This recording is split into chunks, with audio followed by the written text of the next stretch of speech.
Welcome to the Water Creation Linen Cabinet Installation Guide.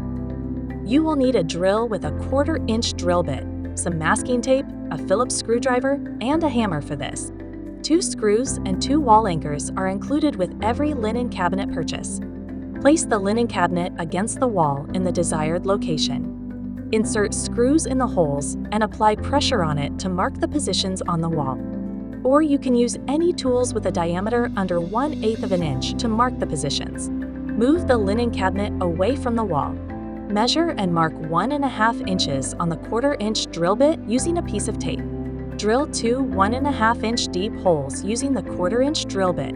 Insert wall anchors into the holes and gently hammer them flush with the wall. Place the linen cabinet against the wall and align with wall anchors.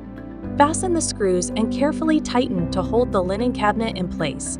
Be careful not to over-tighten. Installation is complete. Please enjoy your new linen cabinet. All Water Creation linen cabinets must be properly installed to prevent tip-overs that may cause serious injury or death. Water Creation, crafted for you.